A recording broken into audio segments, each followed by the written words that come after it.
আমার বাপ দাদারা খাইছে, আমরাও খাইতেছি। অনেক বর্তমানে আমরা আর খাইতাম পারি না। আমার বাপ দাদা পিতৃ সম্পত্তি, সাধারণ মানুষের জমি। নারায়ণগঞ্জ জেলার রূপগঞ্জ উপজেলার গোলাইকান্দাইল ইউনিয়নের আধুরিয়া মৌজায় এশিয়ান ডুপ্লেক্স ডাউন কৃতক ৩ ফসলি জমিতে বালু ভরাট বন্ধ।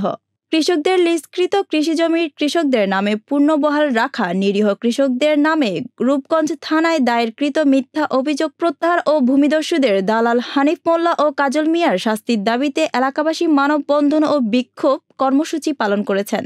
আজ ২৮শে ডিসেম্বর উপজেলার গোলাইকান্দাইল ইউনিয়নের মাহানা এলাকায় এই মানববন্ধন ও বিক্ষোভ কর্মসূচি পালন করেন এলাকাবাসী। মানববন্ধনে গোলাইকান্দাইল ইউনিয়নের বিভিন্ন এলাকার কৃষক কৃষানী সহ আরও অনেক লোকজন অংশ নেয়। উক্ত মানববন্ধন পূর্বক বিক্ষোভ সমাবেশে সভাপতিত্ব করেন গোলাইকান্দাইল ইউনিয়ন কৃষক দলের সাংগঠনিক সম্পাদক ও কৃষক মোস্তফা ভূঁইয়া। সে সময় আরও বক্তব্য রাখেন কৃষক হুমায়ুন ভূঁইয়া, হাতে মোল্লা, মোখলেস ভূঁইয়া, ইব্রাহিম ভূঁইয়া, কৃষানী রোজিনা বেগম, তানিয়ার শিক্ষার্থী সীমা আক্তার, গোলাইকান্দাইল ইউনিয়ন ছাত্র দলের সাবেক সহ সাংগঠনিক সম্পাদক অন্তর ভূঁইয়া।